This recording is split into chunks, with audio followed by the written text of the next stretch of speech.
Hi everyone, this is Uma Vivek and welcome back to the YouTube channel of Ping Me Study Abroad. ജർമ്മനിയിൽ പഠിക്കാൻ പോകുന്ന international students initially complete ചെയ്യേണ്ട കുറച്ച് formalities ഉണ്ട്. അത് കൃത്യമായിട്ടും വിട്ടുപോകാതെ ഡിലേ ഒന്നും വരാതെ നിങ്ങൾ ഇമ്പോർട്ടൻ്റ് ചെയ്യേണ്ട ഫോർമാലിറ്റീസ് ആണ്. ഈ ഫോർമാലിറ്റീസ് എല്ലാം കംപ്ലീറ്റ് ചെയ്യുമ്പോഴാണ് നിങ്ങൾ ജർമ്മനിയിലൊന്ന് സെറ്റ് ആവുന്നത്. കാരണം ജർമ്മനിയിൽ നിങ്ങൾ പഠിക്കാൻ പോകുമ്പോൾ നിങ്ങൾക്ക് കിട്ടുന്നത് ജസ്റ്റ് 3 to 6 months വരെ വാലിഡിറ്റി ഉള്ള ഒരു എൻട്രി വിസ മാത്രമാണ്. പക്ഷേ നിങ്ങൾക്ക് ജർമ്മനിയിൽ ലോങ് ടേം റിസൈഡ് ചെയ്യണം എന്നുണ്ടെങ്കിൽ നിങ്ങളൊരു ടെമ്പററി റെസിഡൻറ്റ് പെർമിറ്റ് ഹോൾഡർ ആവും. ഇനി ഇതിന് നിങ്ങൾ അപ്ലൈ ചെയ്യുന്നത് ജർമ്മനിയിൽ എത്തിയതിന് ശേഷമാണ്. പക്ഷേ നിങ്ങൾ ഈ റെസിഡൻറ്റ് പെർമിറ്റിന് അപ്ലൈ ചെയ്യുമ്പോൾ കുറച്ച് ഡോക്യുമെൻറ്റ്സ് എല്ലാം അറേഞ്ച് ചെയ്യാനായിട്ടുണ്ട്. അതെല്ലാമാണ് നിങ്ങൾ ഇനീഷ്യൽ ഫോർമാലിറ്റീസ് ആയിട്ട് കംപ്ലീറ്റ് ചെയ്യാനുള്ളത്. ജർമ്മനി പോലെയുള്ള പുതിയൊരു കൺട്രിയിൽ നിങ്ങൾ ചെല്ലുമ്പോൾ ഇനീഷ്യലി നിങ്ങൾക്ക് കുറച്ച് സ്ട്രഗിൾസ് എല്ലാം ഫേസ് ചെയ്യേണ്ടി വരാം. അതായത് ഇപ്പോൾ നിങ്ങൾക്ക് അവിടുത്തെ ക്ലൈമറ്റ് വ്യത്യാസമുണ്ട്, അതേപോലെ അവിടുത്തെ സിസ്റ്റം വേറെ ആയിരിക്കും, പിന്നെ ലാംഗ്വേജ് വ്യത്യാസമുണ്ട്. അപ്പോൾ ആ ഒരു സ്ട്രഗിൾസൊക്കെ ആയിട്ട് നിങ്ങൾ അഡാപ്റ്റ് ചെയ്യുന്ന ഒരു ടൈമിൽ ചിലപ്പോൾ നിങ്ങൾ ഈ ഫോർമാലിറ്റീസ് കംപ്ലീറ്റ് ചെയ്യാനായിട്ട് ചിലപ്പോൾ വിട്ടുപോയി എന്ന് വരാം. അല്ലെങ്കിൽ ചിലപ്പോൾ അതിനകത്ത് എന്തെങ്കിലും ഡിലേസ് വന്നുവെന്നിരിക്കാം. ചിലപ്പോൾ നിങ്ങൾക്ക് പ്രോപ്പർ ഗൈഡൻസ് ഒന്നും കിട്ടാത്തതുകൊണ്ടായിരിക്കാം. ഇനിയെല്ലാം നിങ്ങൾക്ക് ലാംഗ്വേജ് ബാരിയർ കൊണ്ടായിരിക്കാം. അപ്പോൾ ഈ ഒരു വീഡിയോ കണ്ടു കഴിയുമ്പോൾ നിങ്ങളുടെ എല്ലാ കൺഫ്യൂഷൻസും മാറും. അപ്പോൾ ഇനീഷ്യലി നിങ്ങൾ ജർമ്മനിയിൽ എത്തിക്കഴിഞ്ഞാൽ എന്തൊക്കെ ഫോർമാലിറ്റീസ് ആണ് കംപ്ലീറ്റ് ചെയ്യാനുള്ളത് എന്നുള്ളതാണ് ഞാൻ ഈ വീഡിയോയിൽ പറയാൻ പോകുന്നത്. 7 ടാസ്കുകളാണ് നിങ്ങൾ ഇനീഷ്യലി കംപ്ലീറ്റ് ചെയ്യാനുള്ളത്. അപ്പോൾ അത് എന്തൊക്കെയാണെന്നുള്ളത് ഞാൻ ഡീറ്റെയിൽ ആയിട്ട് പറയാം. നമുക്ക് വീഡിയോയിലേക്ക് അടക്കാം. First, accommodation. നമ്മൾ ഏതൊരു സ്ഥലത്ത് ചെല്ലുമ്പോഴാണെങ്കിലും ഏറ്റവും ഇമ്പോർട്ടൻ്റ് ആയിട്ടുള്ളൊരു കാര്യമാണ് നമുക്ക് താമസിക്കാനായിട്ട് പ്രോപ്പറായിട്ടൊരു അക്കോമഡേഷൻ വേണം എന്നുള്ളത്. ഇപ്പോൾ ജർമ്മനിയിൽ പോകുമ്പോഴാണെങ്കിലും നിങ്ങൾക്ക് ഏറ്റവും ഇമ്പോർട്ടൻ്റ് ആയിട്ട് വേണ്ട ഒന്നാണ് നിങ്ങൾക്ക് ഒരു അക്കോമഡേഷൻ എന്ന് പറയുന്നത്. പക്ഷേ നിങ്ങൾ ജർമ്മനിയിൽ പോകുന്നതിന് മുൻപേ തന്നെ നിങ്ങൾ ഈ അക്കോമഡേഷനുള്ള സെർച്ച് ആക്ച്വലി സ്റ്റാർട്ട് ചെയ്യണം. പക്ഷേ ഇനീഷ്യൽ ഡേയ്സിൽ നിങ്ങൾക്ക് വേണമെങ്കിൽ ഒരു എയർബിഎൻബിയോ അല്ലെങ്കിൽ ഹോസ്റ്റലോ അല്ലെങ്കിൽ ഏതെങ്കിലും ഒരു ഹോട്ടൽ അക്കോമഡേഷൻ എടുക്കാം. പക്ഷേ അത് ഇനീഷ്യൽ ഡേയ്സിന് മാത്രമുള്ളതാണ്. ഇനി നിങ്ങൾക്ക് ജർമ്മനിയിൽ വേറെ ഫ്രണ്ട്സും കാര്യങ്ങളൊക്കെ ഉണ്ടെന്നുണ്ടെങ്കിൽ നിങ്ങൾക്ക് അവരുടെ കൂടെ ഇനീഷ്യലി സ്റ്റേ ചെയ്യാവുന്നതാണ്. പക്ഷേ ജർമ്മനിയിൽ നിങ്ങൾ ലോങ് ടേം ആയിട്ട് താമസിക്കണം എന്നുണ്ടെങ്കിൽ നിങ്ങളുടെ പേരിൽ തന്നെ പ്രോപ്പറായിട്ടുള്ള ഒരു അക്കോമഡേഷൻ വേണം. അതിന് ഒരു റെൻ്റൽ കോൺട്രാക്റ്റും വേണം. അപ്പോൾ നിങ്ങൾക്ക് ഇനീഷ്യൽ ഡേയ്സ് കഴിഞ്ഞാലുള്ള ഈ ലോങ് ടേം അക്കോമഡേഷൻ കണ്ടുപിടിക്കാനായിട്ട് ഇഷ്ടംപോലെ സോഴ്സസ് ഉണ്ട്. അതിൽ ഏറ്റവും ഫസ്റ്റ് പോയിന്റ് ഓഫ് കോൺടാക്റ്റ് എന്ന് പറയുന്നത് യൂണിവേഴ്സിറ്റി തന്നെയാണ്. ഒരുവിധം എല്ലാ യൂണിവേഴ്സിറ്റീസിനും അവരുടെ തന്നെ ഓൺ അക്കോമഡേഷൻ സർവീസസ് ഉണ്ടാവും. അതിപ്പം ഡോർമെറ്ററീസ് ആവാം, അല്ലെങ്കിൽ സിംഗിൾ റൂംസ് ആവാം. ഇനി അതല്ലാന്നുണ്ടെങ്കിൽ ചില യൂണിവേഴ്സിറ്റീസിന് ഇങ്ങനെ പ്രൈവറ്റ് ഹൗസിംഗ് ഏജൻസീസ് ആയിട്ട് ഒരു ടൈപ്പ് ഉണ്ടായിരിക്കും, ലൈക്ക് സ്റ്റുഡൻറ്റ് ആൻഡ് വർക്ക് പോലെ. അപ്പോൾ അങ്ങനെയാണെന്നുണ്ടെങ്കിൽ നിങ്ങൾക്ക് അവർ വഴി നിങ്ങളുടെ അക്കോമഡേഷൻ അറേഞ്ച് ചെയ്യാനായിട്ട് പറ്റും. ഇനിയിപ്പോൾ നിങ്ങൾ യൂണിവേഴ്സിറ്റി വഴിയുള്ള അക്കോമഡേഷനാണ് പ്രിഫർ ചെയ്യുന്നതെന്നുണ്ടെങ്കിൽ നിങ്ങൾക്ക് യൂണിവേഴ്സിറ്റിയുടെ വെബ്സൈറ്റ് ചെക്ക് ചെയ്യാവുന്നതാണ്. അതിനകത്ത് ഒരു അക്കോമഡേഷൻ നിങ്ങൾ റിക്വസ്റ്റ് ചെയ്യാനായിട്ടുള്ള പ്രൊസീജിയർ എങ്ങനെയാണെന്നുള്ളത് കൃത്യമായിട്ട് മെൻഷൻ ചെയ്തിട്ടുണ്ടാവും. യൂഷ്വലി നിങ്ങൾക്കൊരു റിക്വസ്റ്റ് സബ്മിറ്റ് ചെയ്യാനായിട്ട് പറ്റും. ഒരു ഫോം ഉണ്ടാവും, അതിൽ നിങ്ങൾ ഡീറ്റെയിൽസ് എല്ലാം ഫില്ല് ചെയ്ത് കഴിയുമ്പോൾ നിങ്ങൾക്കൊരു റിക്വസ്റ്റായിട്ട് സബ്മിറ്റ് ചെയ്യാം. പിന്നെ വൺസ് നിങ്ങൾ ഒരു സ്പേസ് ഫ്രീ ആവുന്നതിനനുസരിച്ച് നിങ്ങൾക്ക് അക്കോമഡേഷൻ ഓട്ടോമാറ്റിക്കലി അലോട്ട് ചെയ്ത് പോവുകയാണ് ചെയ്യാം. അപ്പോൾ വൺസ് നിങ്ങൾ ആ റിക്വസ്റ്റ് സബ്മിറ്റ് ചെയ്ത് കഴിഞ്ഞിട്ടുണ്ടെങ്കിൽ നിങ്ങൾക്ക് യൂണിവേഴ്സിറ്റിയുടെ തന്നെ അക്കോമഡേഷൻ ഹാൻഡിൽ ചെയ്യുന്ന ടീമിൻ്റെ സൈഡിൽ നിന്ന് പ്രോപ്പറായിട്ടുള്ള ഇൻസ്ട്രക്ഷൻസ് കിട്ടും. അത് ഫോളോ ചെയ്തിട്ടുണ്ടെന്നുണ്ടെങ്കിൽ വേറെ സ്ട്രഗിൾസ് ഒന്നും ഇല്ലാതെ നിങ്ങൾക്ക് ഈസി ആയിട്ട് അക്കോമഡേഷൻ റെഡിയാക്കാം. യൂണിവേഴ്സിറ്റിയുടെ ഓൺ അക്കോമഡേഷൻ കൂടാതെ പ്രൈവറ്റ് ആയിട്ടുള്ള കുറേ ഹൗസിംഗ് പോർട്ടൽസ് ഉണ്ടാവാം, ലൈക്ക് WG ഗസൂട്ട്, അതേപോലെ ഇമോസ്കൗട്ട് 24 തുടങ്ങിയ ഓൺലൈൻ സൈറ്റ്സ്. ഇത് എയർബിഎൻബി ഒക്കെ പോലെയുള്ളൊരു വെബ്സൈറ്റാണ്. ഈ സൈറ്റിൽ കയറി കഴിഞ്ഞാൽ ഒരുപാട് ലാൻഡ് ലോഡ്സ് അല്ലെങ്കിൽ ടെനൻസ് അല്ലെങ്കിൽ റിയൽ എസ്റ്റേറ്റ് ബ്രോക്കേഴ്സൊക്കെ അവൈലബിൾ ആയിട്ടുള്ള ഹൗസിങ്ങിൻ്റെ എല്ലാം അഡ്വർടൈസ് ചെയ്തിട്ടുണ്ടാവും. അപ്പോൾ നിങ്ങൾക്ക് ഈ സൈറ്റിൽ കയറുകയാണെന്നുണ്ടെങ്കിൽ നിങ്ങൾക്ക് ഈ ലിസ്റ്റിങ്സ് എല്ലാം നോക്കിയിട്ട് നിങ്ങൾക്ക് ഇഷ്ടമുള്ള അക്കോമഡേഷൻ കാണുമ്പോൾ അതിൻ്റെ ആൾക്കാരെ നേരിട്ട് കോൺടാക്ട് ചെയ്യും. അപ്പോൾ ഇതുവഴി നിങ്ങൾക്ക് നിങ്ങളുടെ അക്കോമഡേഷൻ അറേഞ്ച് ചെയ്യാവുന്നതാണ്. ഇനി ട്രസ്റ്റബിൾ ആയിട്ടുള്ള സൈറ്റ്സ് ഏതാണെന്നൊക്കെ അറിയാനായിട്ട് നിങ്ങൾക്ക് എഗെയിൻ യൂണിവേഴ്സിറ്റീനെ തന്നെ ഡിപ്പെൻഡ് ചെയ്യാം. അവരുടെ മിക്കവാറും എല്ലാ യൂണിവേഴ്സിറ്റീസിൻ്റെയും വെബ്സൈറ്റിൽ ഇങ്ങനത്തെ പ്രൈവറ്റ് ആയിട്ടുള്ള പോർട്ടൽസ്, നമുക്ക് ട്രസ്റ്റബിൾ ആയിട്ടുള്ള പോർട്ടൽസിൻ്റെ ലിങ്കുകളെല്ലാം കൊടുത്തിട്ടുണ്ടാവും. അപ്പോൾ അതുവഴി നിങ്ങൾക്ക് സെൽഫായിട്ട് തന്നെ അക്കോമഡേഷൻ റെഡിയാക്കാം. നെക്സ്റ്റ് ഓപ്ഷൻ ഫേസ്ബുക്ക് ഗ്രൂപ്പ്സ് ആണ്. മിക്കവാറും എല്ലാ യൂണിവേഴ്സിറ്റീസിനും തന്നെ ഈ അക്കോമഡേഷൻ മാത്രമായിട്ട് ഒരു സെപ്പറേറ്റ് ഫേസ്ബുക്ക് ഗ്രൂപ്പ് ഉണ്ടാവും. അത് അവിടെ തന്നെ പഠിക്കുന്ന ഇൻ്റർനാഷണൽ സ്റ്റുഡൻസ് അവർക്ക് അവൈലബിൾ ആയിട്ടുള്ള അക്കോമഡേഷൻ ഇതേപോലെ അഡ്വർടൈസ് ചെയ്യുന്നൊരു പ്ലാറ്റ്ഫോമാണ്. സോ നിങ്ങൾ ഇങ്ങനത്തെ ഗ്രൂപ്പ്സിൽ ജോയിൻ ചെയ്യാന്നുണ്ടെങ്കിൽ നിങ്ങൾക്ക് സ്യൂട്ടബിൾ ആയിട്ടുള്ള അക്കോമഡേഷൻ കണ്ടുപിടിക്കാനായിട്ട് പറ്റും. അപ്പോൾ നിങ്ങൾക്ക് ഇഷ്ടമുള്ള സ്യൂട്ടബിൾ ആയിട്ടുള്ള അക്കോമഡേഷൻ കാണുമ്പോൾ നിങ്ങൾക്ക് അതിൻ്റെ ടെനൻസിനെയോ അല്ലെങ്കിൽ അതിൻ്റെ ഓണേഴ്സിനെയോ നേരിട്ട് കോൺടാക്ട് ചെയ്തിട്ട് അങ്ങനെയും അക്കോമഡേഷൻ അറേഞ്ച് ചെയ്യാവുന്നതാണ്. പിന്നെ ഇതിൻ്റെ ഒരു ബെനിഫിറ്റ് എന്താണെന്ന് വെച്ചിട്ടുണ്ടെങ്കിൽ നിങ്ങൾ ഓൾറെഡി പഠിക്കാൻ പോകുന്ന യൂണിവേഴ്സിറ്റിയിൽ ഉള്ള സീനിയേഴ്സോ അല്ലെങ്കിൽ സെയിം കോഴ്സിലോ അല്ലെങ്കിൽ മറ്റു കോഴ്സിലോ ഒക്കെ പഠിക്കുന്ന സീനിയേഴ്സൊക്കെ ആയിട്ട് നിങ്ങൾക്കൊരു കണക്ഷൻ ബിൽഡ് ചെയ്യാനായിട്ടും നിങ്ങളിത് ഹെൽപ്പ് ചെയ്യും. ഇതൊന്നും അല്ലാന്നുണ്ടെങ്കിൽ ലാസ്റ്റ് ഓപ്ഷൻ എന്ന് പറയുന്നത് ലോക്കൽ ഹൗസിംഗ് ഏജൻസീസിനെ കോൺടാക്ട് ചെയ്യുക എന്നുള്ളതാണ്. എല്ലാ സിറ്റീസിലും ഇപ്പോൾ വോബോ പോലത്തെ ഹൗസിംഗ് ഏജൻസീസ് ഉണ്ടാവും. അവരുടെ ഓഫീസിൽ നിങ്ങൾക്ക് നേരിട്ട് വിസിറ്റ് ചെയ്യാന്നുണ്ടെങ്കിൽ നിങ്ങൾക്ക് അതുവഴിയും അക്കോമഡേഷൻ അറേഞ്ച് ചെയ്യാനായിട്ട് പറ്റും. സോ ഇത്രയും ഓപ്ഷൻസ് ഉണ്ട് നിങ്ങൾക്ക് അക്കോമഡേഷൻ കണ്ടുപിടിക്കാനായിട്ട്. ഇതിലേതെങ്കിലും ഒരു ഓപ്ഷൻ നിങ്ങൾ യൂസ് ചെയ്യാന്നുണ്ടെങ്കിൽ നിങ്ങൾക്ക് ഈസി ആയിട്ട് സ്ട്രഗിൾസ് ഒന്നും ഇല്ലാണ്ട് തന്നെ നിങ്ങൾക്ക് അക്കോമഡേഷൻ അറേഞ്ച് ചെയ്യാനായിട്ട് പറ്റും.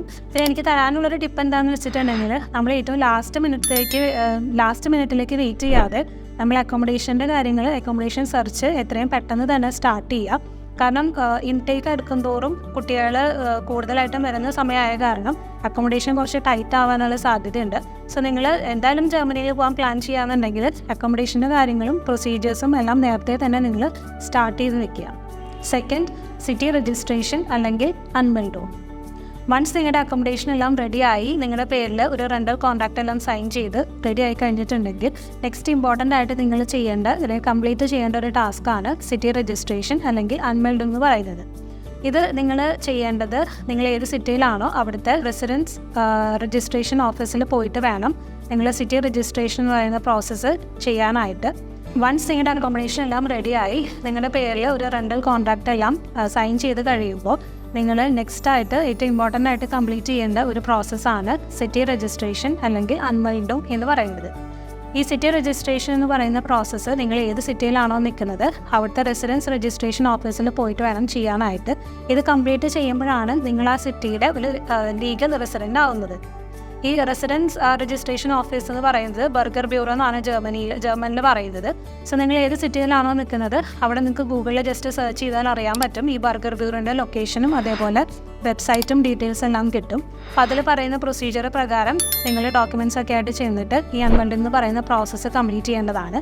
ഈ അൺമെൽഡിങ്ങിന് ഏറ്റവും ഇമ്പോർട്ടൻ്റ് ആയിട്ടുള്ള ഒരു ഡോക്യുമെൻ്റ് എന്ന് പറയുന്നത് നിങ്ങളുടെ പേരിലുള്ള ഒരു പ്രോപ്പർ റെൻ്റൽ കോൺട്രാക്റ്റ് ആണ്. പിന്നെ ഇതിൽ ഏറ്റവും ഇമ്പോർട്ടൻ്റ് ആയിട്ടുള്ളൊരു കാര്യം നിങ്ങൾ ജർമ്മനിയിൽ എത്തി വിത്തിൻ 2 വീക്സിനുള്ളിൽ തന്നെ ഈ അൺമെൽഡും അല്ലെങ്കിൽ സിറ്റി രജിസ്ട്രേഷൻ എന്ന് പറയുന്ന ഒരു പ്രോസസ്സ് കംപ്ലീറ്റ് ചെയ്യണം.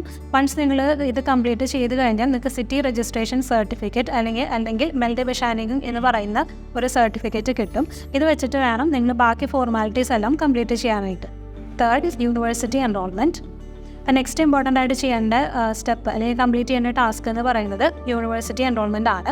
നിങ്ങൾ ഓൾറെഡി ജർമ്മനിക്ക് പോകുന്നതിന് മുമ്പ് നിങ്ങളൊരു ഓൺലൈൻ എൻറോൾമെൻറ്റ് കംപ്ലീറ്റ് ചെയ്തിട്ടുണ്ടാവും. പക്ഷെ അത് മാത്രം പോരാ, വൺസ് നിങ്ങൾ ജർമ്മനിയിൽ എത്തിയതിന് ശേഷം യൂണിവേഴ്സിറ്റിയിൽ നേരിട്ട് പോയി ഒരു ഫിസിക്കൽ എൻറോൾമെൻറ്റും കൂടെ കംപ്ലീറ്റ് ചെയ്യാനായിട്ടുണ്ട്. അപ്പോൾ ഇത് ചെയ്ത് കഴിയുമ്പോഴാണ് നിങ്ങൾ ആ യൂണിവേഴ്സിറ്റിയിലെ ഒരു ആക്റ്റീവ് സ്റ്റുഡൻ്റ് ആവുന്നത്. ഈ പ്രോസസ്സ് കംപ്ലീറ്റ് ചെയ്ത് കഴിയുമ്പോഴാണ് നിങ്ങൾക്ക് സ്റ്റുഡൻറ്റ് ID കാർഡും കിട്ടുന്നത്. ഈ സ്റ്റുഡൻറ്റ് ID കാർഡ് വെച്ചിട്ടാണ് നിങ്ങൾക്ക് ബാക്കി യൂണിവേഴ്സിറ്റിയിലെ ഫെസിലിറ്റീസും സർവീസസ് എല്ലാം യൂസ് ചെയ്യാൻ പറ്റുന്നത്. അതേപോലെ തന്നെ പബ്ലിക് ട്രാൻസ്പോർട്ടേഷൻ നിങ്ങൾക്ക് ഫ്രീ ആണ് ഈ ഒരു സ്റ്റുഡൻറ്റ് ID കാർഡ് വെച്ചിട്ട്. അപ്പോൾ ഇതെല്ലാം ആക്റ്റീവ് ആവണമെന്നുണ്ടെങ്കിൽ നിങ്ങളുടെ യൂണിവേഴ്സിറ്റി എൻറോൾമെൻറ്റ് പ്രോസസ്സ് കംപ്ലീറ്റ് ചെയ്തിട്ടുണ്ടായിരിക്കണം. അപ്പോൾ യൂണിവേഴ്സിറ്റിയിൽ എൻറോൾമെൻറ്റ് ചെയ്യാനായിട്ട് കുറച്ച് ഡോക്യുമെൻറ്റ്സ് എല്ലാം ആവശ്യമുണ്ട്. അപ്പോൾ നിങ്ങളുടെ പാസ്പോർട്ട്, വാലിഡ് ആയിട്ടുള്ള ഒരു വിസ കോപ്പി, പിന്നെ ഹെൽത്ത് ഇൻഷുറൻസിൻ്റെ പ്രൂഫ്, പിന്നെ നിങ്ങളുടെ ഒറിജിനൽ മെയിൻ ഡിഗ്രി സർട്ടിഫിക്കറ്റും ഒക്കെ നിങ്ങൾക്ക് സബ്മിറ്റ് ചെയ്യേണ്ടതായിട്ട് വരും. Fourth, opening A bank account. Next important ആയിട്ട് ചെയ്യേണ്ട ഒരു ടാസ്ക് എന്ന് പറയുന്നത് നിങ്ങളുടെ പേരിൽ ഒരു ബാങ്ക് അക്കൗണ്ട് ഓപ്പൺ ചെയ്യലാണ്. നിങ്ങൾ ഓൾറെഡി ജർമ്മനിയിലേക്കുള്ള സ്റ്റുഡൻറ്റ് വിസ അപ്ലൈ ചെയ്യുമ്പോൾ ഒരു ബ്ലോക്ക്ഡ് അക്കൗണ്ട് എടുത്തിട്ടാണ് പോകുന്നത്. പക്ഷേ ഇത് വെറും ഒരു ബ്ലോക്ക്ഡ് അക്കൗണ്ട് മാത്രമാണ്. അതിൽ നിന്ന് ജസ്റ്റ് ഒരു ഫിക്സഡ് എമൗണ്ട് വെച്ച് മാത്രമാണ് നിങ്ങൾക്ക് അൺബ്ലോക്ക് ചെയ്തെടുക്കാനായിട്ട് പറ്റുള്ളൂ. പക്ഷേ ഈ എമൗണ്ട് നിങ്ങൾ അൺബ്ലോക്ക് ചെയ്തെടുക്കണം എന്നുണ്ടെങ്കിൽ നിങ്ങളുടെ പേരിൽ ജർമ്മനിയിൽ ഒരു ബാങ്ക് അക്കൗണ്ടിൽ ഒരു സേവിങ്സ് അക്കൗണ്ട് ഓപ്പൺ ചെയ്തിട്ടുണ്ടാവണം. അപ്പോൾ അതിന് നിങ്ങൾക്ക് ഒരുപാട് ഓപ്ഷൻസ് ഉണ്ട്. ഏറ്റവും പോപ്പുലർ ആയിട്ടുള്ള ബാങ്ക്സ് എന്ന് പറയുന്നത് Sparkasse bank, Volksbank, Commerzbank, ഇനി ഡോയ്ഷെ ബാങ്ക് ഒക്കെയാണ്. അപ്പോൾ ഒരുപാട് ബാങ്കുകളിൽ സ്റ്റുഡൻസിന് ഫ്രീ ആയിട്ട് ബാങ്ക് അക്കൗണ്ട് ഓപ്പൺ ചെയ്യാനുള്ള ഓപ്ഷൻസും കൊടുക്കുന്നുണ്ട്. ഇനി ഇതല്ലാന്നുണ്ടെങ്കിൽ നിങ്ങൾക്ക് ഓൺലൈൻ ബാങ്ക്സും ഓപ്റ്റ് ചെയ്യാവുന്നതാണ്. ഇപ്പോൾ ഓൺലൈൻ ബാങ്ക്സ് തന്നെ ഏറ്റവും കൂടുതൽ പോപ്പുലർ ആയിട്ടുള്ള ഒന്നെന്ന് പറയുന്നത് N26 ബാങ്കൊക്കെയാണ്. അപ്പോൾ നമുക്ക് ഒന്നില്ലെങ്കിൽ ഫിസിക്കലി ഒരു ബാങ്ക് അക്കൗണ്ട് ഓപ്പൺ ചെയ്യാം. അതല്ലാന്നുണ്ടെങ്കിൽ നിങ്ങൾക്ക് ഓൺലൈൻ ബാങ്ക് അക്കൗണ്ട്സും ഓപ്പൺ ചെയ്യാൻ പറ്റുന്നതാണ്. പിന്നെ നിങ്ങൾ ഈ ഓപ്പൺ ചെയ്യുന്ന ബാങ്ക് അക്കൗണ്ട് വഴിയാണ് മന്ത്ലി നിങ്ങൾക്ക് വരുന്ന കുറേ ഫിക്സഡ് എക്സ്പെൻസസ് ഒക്കെ ഉണ്ട്. അതായത് റെൻ്റൽ പേയ്മെൻറ്റ്, പിന്നെ വൈഫൈ, ഇൻഷുറൻസ്, പിന്നെ ബ്രോഡ്കാസ്റ്റിംഗ് ഫീ, ഇങ്ങനെ കുറച്ച് പേയ്മെൻറ്റ്സ് എല്ലാം വരുന്നുണ്ട്. ഇതെല്ലാം ഓട്ടോമാറ്റിക്കായിട്ട് നിങ്ങളുടെ ഈ സേവിങ്സ് അക്കൗണ്ടിൽ നിന്ന് ഡെബിറ്റ് ആയി പോവുകയാണ് ചെയ്യുക. ഇനി ബാങ്ക് അക്കൗണ്ട് ഓപ്പൺ ചെയ്യാനായിട്ട് കുറച്ച് ഡോക്യുമെൻറ്റ്സ് എല്ലാം വേണം. അതായത് നിങ്ങളുടെ പാസ്പോർട്ട്, പിന്നെ വിസ കോപ്പി, പിന്നെ മെൽഡ് ബഷാനിക്കും അല്ലെങ്കിൽ സിറ്റി രജിസ്ട്രേഷൻ സർട്ടിഫിക്കറ്റ് ഒക്കെ വേണം. ഇനി ഇത് കൂടാതെ ചിലപ്പോൾ യൂണിവേഴ്സിറ്റിയുടെ എൻറോൾമെൻറ്റ് സർട്ടിഫിക്കറ്റും ചോദിച്ചേക്കാം. പിന്നെ നിങ്ങളുടെ ബ്ലോക്ക്ഡ് അക്കൗണ്ട് കൺഫർമേഷൻ വേണം. കാരണം നിങ്ങളുടെ ഈ സേവിങ്സ് അക്കൗണ്ടിലേക്ക് നിങ്ങളുടെ ഈ ബ്ലോക്ക്ഡ് അക്കൗണ്ട് ലിങ്ക് ചെയ്യാനായിട്ട് ഈ ഒരു സർട്ടിഫിക്കറ്റും കൂടെ നിങ്ങൾ സബ്മിറ്റ് ചെയ്യേണ്ടി വരും. 5th SIM card. 5th task എന്ന് പറയുന്നത് ഒരു സിം കാർഡ് വാങ്ങിക്കുക എന്നുള്ളതാണ്. ഇത് നിങ്ങൾക്ക് വളരെ ഈസി ആയിട്ട് കിട്ടുന്ന ഒരു സംഭവമാണ്. ഇത് നിങ്ങൾക്കിപ്പോൾ ഷോപ്പിംഗ് സെൻറ്റേഴ്സിലോ അല്ലെങ്കിൽ ഗ്യാസ് സ്റ്റേഷൻസ്, കിയോസ്ക് അല്ലെങ്കിൽ സൂപ്പർ മാർക്കറ്റ്സ് അല്ലെങ്കിൽ ടെലികോം ഷോപ്സിലൊക്കെ പോയി കഴിഞ്ഞാൽ നിങ്ങൾക്ക് ഈസി ആയിട്ടൊരു സിം കാർഡ് വാങ്ങിക്കാം. ഇപ്പോൾ ഏറ്റവും പോപ്പുലർ ആയിട്ടുള്ള സിം കാർഡ്സ് എന്ന് പറയുന്നത് O2, ലിബാറ, പിന്നെ വോഡഫോൺ, ടെലികോം ഒക്കെ പോപ്പുലർ ആയിട്ടുള്ള ബ്രാൻഡ്സാണ്. ഇവർക്കൊക്കെ തന്നെ സ്റ്റുഡൻസിനായിട്ടുള്ള സെപ്പറേറ്റ് പാക്കേജസ് ഒക്കെ ഉണ്ട്. അപ്പോൾ ഇതിൽ നിങ്ങൾക്ക് ലോക്കൽ കമ്മ്യൂണിക്കേഷനും അതേപോലെ ഇൻ്റർനാഷണൽ കമ്മ്യൂണിക്കേഷനും വേണ്ട പാക്കേജസ് എല്ലാം ആക്ടിവേറ്റ് ചെയ്യാം. ഇപ്പം ലിഡിൽ അല്ലെങ്കിൽ ആൽഡി പോലെയുള്ള സൂപ്പർ മാർക്കറ്റ്സിൽ ചെന്നാലും നമുക്ക് ഈസി ആയിട്ട് സിം കാർഡ്സ് എല്ലാം വാങ്ങിക്കാവുന്നതാണ്. 6th activate your health insurance. 6th task എന്ന് പറയുന്നത് നിങ്ങളുടെ ഹെൽത്ത് ഇൻഷുറൻസ് ആക്ടിവേറ്റ് ചെയ്യാമെന്നുള്ളതാണ്. നിങ്ങൾ ഓൾറെഡി ഇവിടുന്ന് പോകുമ്പോൾ തന്നെ ബ്ലോക്ക്ഡ് അക്കൗണ്ട് എടുക്കുമ്പോൾ അതിൻ്റെ കൂട്ടത്തിൽ ഹെൽത്ത് ഇൻഷുറൻസും കൂടെ പർച്ചേസ് ചെയ്തിട്ടാണ് പോകുന്നത്. പക്ഷേ നിങ്ങളത് ആക്ടിവേറ്റ് ചെയ്യണം എന്നുണ്ടെങ്കിൽ അത് ജർമ്മനിയിൽ എത്തിയതിന് ശേഷം മാത്രമേ പറ്റുള്ളൂ. ഈ ഹെൽത്ത് ഇൻഷുറൻസ് എന്ന് പറയുന്നത് പബ്ലിക് ഹെൽത്ത് ഇൻഷുറൻസും ഉണ്ട്, പ്രൈവറ്റ് ഹെൽത്ത് ഇൻഷുറൻസും ഉണ്ട്. അത് നിങ്ങളുടെ ഏജിനെ ഡിപ്പെൻഡ് ചെയ്താണ് ഇരിക്കുന്നത്. ഇപ്പോൾ ബിലോ 30 years ആണ് നിങ്ങളുടെ ഏജ് എന്നുണ്ടെങ്കിൽ നിങ്ങൾക്ക് കിട്ടുന്നത് ഒരു പബ്ലിക് ഹെൽത്ത് ഇൻഷുറൻസ് ആയിരിക്കും. ഇനി അബവ് 30 ആണെന്നുണ്ടെങ്കിൽ അത് പ്രൈവറ്റ് ഇൻഷുറൻസ് ആയിരിക്കും. ഇനി പബ്ലിക്കിലാണെങ്കിലും പ്രൈവറ്റിലാണെങ്കിലും ഒരുപാട് ഇൻഷുറൻസ് കമ്പനീസ് ഉണ്ട്. നിങ്ങൾ ചൂസ് ചെയ്യുന്ന കമ്പനി ഏതാണോ അതിനനുസരിച്ചിട്ട് അതിൻ്റെ ഇൻഷുറൻസ് പേയ്മെൻറ്റിനും ചെറിയ വ്യത്യാസങ്ങളുണ്ടാവും. ഇനി ഈ ഹെൽത്ത് ഇൻഷുറൻസ് എന്ന് പറയുന്നത് എല്ലാ ഇൻ്റർനാഷണൽ സ്റ്റുഡൻസിനും മാൻഡേറ്ററി ആണ്. ഈ ഇൻഷുറൻസ് ഉണ്ടെന്നുണ്ടെങ്കിൽ നിങ്ങൾക്ക് ഒരുവിധം വരുന്ന എല്ലാ മെഡിക്കൽ ഇഷ്യൂസിനാണെങ്കിലും നല്ലൊരു കവറേജ് കിട്ടും. ഇപ്പോൾ നിങ്ങൾക്ക് ഡോക്ടേഴ്സിനെ വിസിറ്റ് ചെയ്യാനാണെങ്കിലും എന്തെങ്കിലും മെഡിക്കൽ ട്രീറ്റ്മെൻറ്റ്സിനാണെങ്കിലും ഡ്രഗ്സിലൊക്കെ ആണെങ്കിലും നിങ്ങൾക്ക് ഇഷ്ടംപോലെ ഡിസ്കൗണ്ട്സും കാര്യങ്ങളെല്ലാമായിട്ട് കിട്ടും. ഇനി ഇൻഷുറൻസ് ആക്ടിവേറ്റ് ചെയ്യാനായിട്ട് നിങ്ങൾ ഏത് കമ്പനിയുടെ ഇൻഷുറൻസ് ആണ് പർച്ചേസ് ചെയ്തിരിക്കുന്നത് അവരുടെ ഓഫീസിൽ നേരിട്ട് പോയി വിസിറ്റ് ചെയ്തിട്ട് അവർ പറയുന്ന ഡോക്യുമെൻറ്റ്സ് എല്ലാം സബ്മിറ്റ് ചെയ്യേണ്ടതാണ്. ഇപ്പോൾ കോമൺ ആയിട്ട് ചോദിക്കുന്ന ഡോക്യുമെൻറ്റ്സ് എന്ന് പറയുന്നത് നിങ്ങളുടെ പാസ്പോർട്ട്, അതുപോലെ വിസ കോപ്പി, പിന്നെ അഡ്രസ് പ്രൂഫ് എന്ന് പറയുമ്പോൾ നിങ്ങളുടെ മെൽഡബഷാനികവും അതേപോലെ തന്നെ റെൻ്റൽ കോൺട്രാക്റ്റും.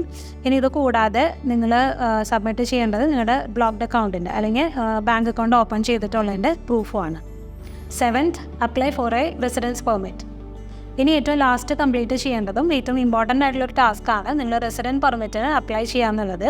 ഞാൻ നേരത്തെ പറഞ്ഞ പോലെ നിങ്ങൾ ജർമ്മനിയിലേക്ക് എത്തുന്നത് ജസ്റ്റ് ഒരു 3 to 6 months വാലിഡിറ്റി ഉള്ള ഒരു എൻട്രി വിസ വെച്ചിട്ടാണ്.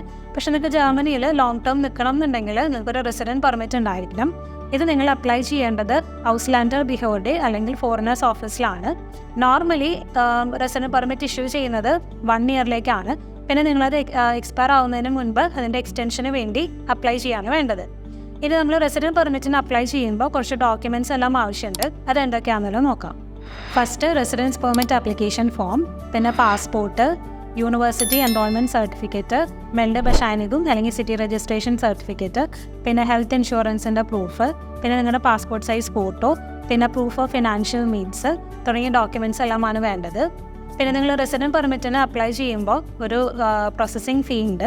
അത് 100 euros ആണ് വരുന്നത്. ഇത് ഇനീഷ്യൽ റെസിഡൻറ്റ് പെർമിറ്റ് ഇഷ്യൂ ചെയ്യാനുള്ള ഫീ ആണ്. പിന്നെ ഓരോ തവണ എക്സ്റ്റെൻഡ് ചെയ്യുമ്പോഴും അതിന് സെപ്പറേറ്റ് ഒരു പ്രോസസ്സിംഗ് ഫീ വരുന്നുണ്ട്. എല്ലാ സിറ്റീസിനും ഫോറിനേഴ്സ് ഓഫീസ് ഉണ്ടാവും. again നിങ്ങൾക്ക് ഗൂഗിളിൽ സെർച്ച് ചെയ്യാമെന്നുണ്ടെങ്കിൽ നിങ്ങളുടെ സിറ്റിയിലുള്ള ഫോറിനേഴ്സ് ഓഫീസിൻ്റെ അഡ്രസ്സും ഡീറ്റെയിൽസ് എല്ലാം കിട്ടും. അപ്പോൾ നിങ്ങൾക്ക് ഒന്നില്ലെങ്കിൽ സൈറ്റിൽ കയറിയിട്ട് ഓൺലൈനായിട്ട് അപ്പോയിൻമെൻറ്റ് ബുക്ക് ചെയ്യാം. അതല്ലാന്നുണ്ടെങ്കിൽ നേരിട്ട് ചെന്നിട്ടൊരു അപ്പോയിൻമെൻറ്റ് എടുക്കാം. അപ്പോൾ നിങ്ങൾ ഈ അപ്പോയിൻമെൻറ്റിൻ്റെ ദിവസം ഈ ആപ്ലിക്കേഷൻ ഫോമും ഞാൻ ഈ പറഞ്ഞ ഡോക്യുമെൻറ്റ്സ് എല്ലാം കൊണ്ടുപോയി സബ്മിഷൻ ചെയ്യേണ്ടതാണ്. ഇനി റെസിഡൻറ്റ് പെർമിറ്റിൻ്റെ ആപ്ലിക്കേഷൻ പ്രോസസ്സ് ചെയ്യാനായിട്ട് ഒരു 4 to 6 weeks വരെ ടൈം എടുത്തേക്കാം. പിന്നെ നിങ്ങൾക്കൊരു അപ്പോയിൻമെൻറ്റ് ചിലപ്പോൾ പെട്ടെന്ന് കിട്ടിക്കൊള്ളണമെന്നില്ല, അതിലും ചിലപ്പോൾ എന്തെങ്കിലും ഡിലേ വന്നേക്കാം. സോ നിങ്ങൾ ഈ റെസിഡൻറ്റ് പെർമിറ്റിൻ്റെ പ്രോസസ്സ് എത്രയും പെട്ടെന്ന് തന്നെ, അതായത് ജർമ്മനിയിലെത്തി എത്രയും പെട്ടെന്ന് തന്നെ അതിൻ്റെ പ്രോസസ്സും കാര്യങ്ങളെല്ലാം സ്റ്റാർട്ട് ചെയ്യേണ്ടതാണ്. ഇത്രയുമാണ് നിങ്ങൾ ജർമ്മനിയിൽ എത്തിയതിന് ശേഷം ഏറ്റവും ഇമ്മീഡിയറ്റ് ആയിട്ട് കംപ്ലീറ്റ് ചെയ്യേണ്ട 7 ടാസ്ക്. അപ്പോൾ ഇത്രയും ടാസ്കുകൾ കംപ്ലീറ്റ് ചെയ്ത് കഴിയുമ്പോൾ നിങ്ങളുടെ ഇനീഷ്യൽ ഫോർമാലിറ്റീസ് എല്ലാം കംപ്ലീറ്റ് ആയി. അപ്പോൾ നിങ്ങൾക്ക് ഈ വീഡിയോ നിങ്ങൾക്ക് യൂസ്ഫുൾ ആയി എന്ന് വിചാരിക്കുന്നു. ഇനി നിങ്ങൾക്ക് എന്തെങ്കിലും ഡൗട്ട്സ് ഉണ്ടെന്നുണ്ടെങ്കിൽ കമൻറ്റ് ചെയ്യാം. Please like, share and subscribe. Thank you.